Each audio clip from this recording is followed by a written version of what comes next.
పదవుల కోసం పాకుల మనిషిని అయితే పదవికి రాజీనామా చేసి మీ ప్రభుత్వాన్ని మున్గోడు ప్రజల కాళ్ళ దగ్గర తీసుకొచ్చిన అధ్యక్ష నేను మీరు తాటికొండ రాజే అనే వ్యక్తికి ఉద్యమకారునికి మిమ్మల్ని నమ్ముకొని టీఆర్ఎస్ పట్లకు వస్తే ఒకసారి మంత్రి పదవి నుంచి తొలగించి అవమానించుండ్రు, ఇంకోసారి టికెట్ ఇవ్వకుండా అవమానించుండ్రు. అది కళ్యాణ్ గారి చరిత్ర. అది పచ్చకామర్లకు లోకమంతా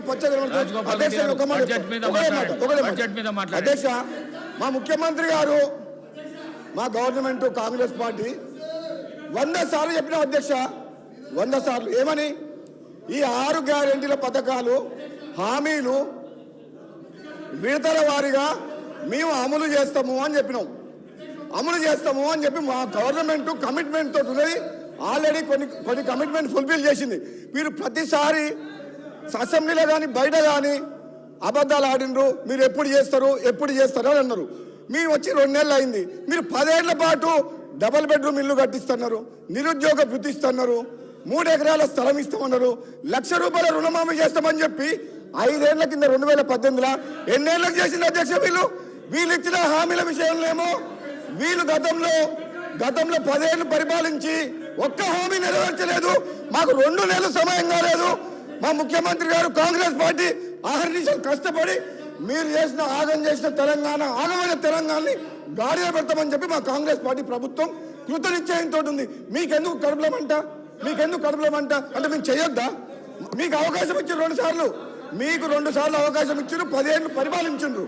మీరు విద్యని వైద్యని గాలి కొదిలేసిన మనుషులు, నిరుద్యోగులని గాలి కొదిలే మోసం చేసిన మనుషులు, నిరుపేదలకు ఇల్లు కట్టిస్తామని చెప్పి మోసం చేసిన మనుషులు, రైతులని నిలువ ముంచిన మనుషులు, ప్రాజెక్టుల మీద పేరు మీద రీడిజైన్ పేరు మీద కమిషన్ల కోసం ప్రాజెక్టులు కట్టి దోసుకున్న చరిత్ర వీది.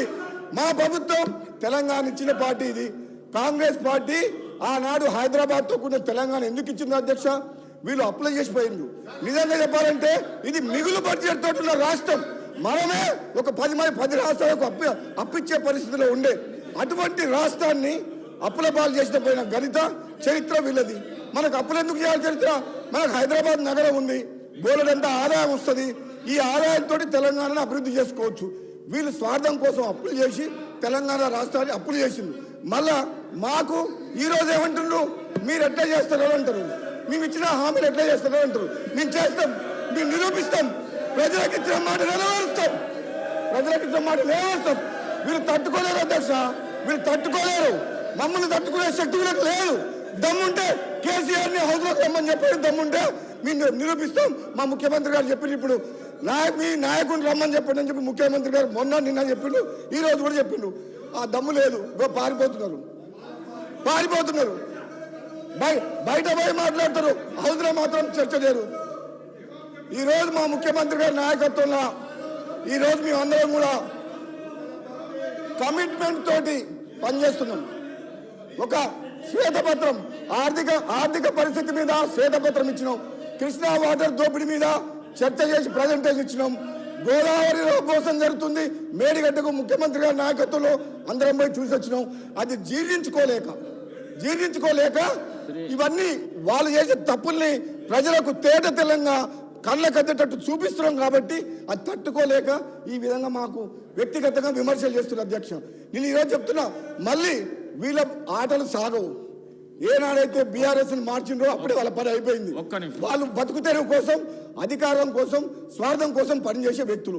ఆనాడు తెలంగాణ సెంటిమెంట్ రెచ్చగొట్టి రేవంత్ రెడ్డి గారు అన్నారు, నిన్న అమాయకులను చంపి పిల్లల్ని చంపిన పాపం మీకు ఉసురు తగులుతుందని చెప్పి వాళ్ళ కుటుంబం లక్షల కోట్లు దోసుకుంది అధ్యక్ష.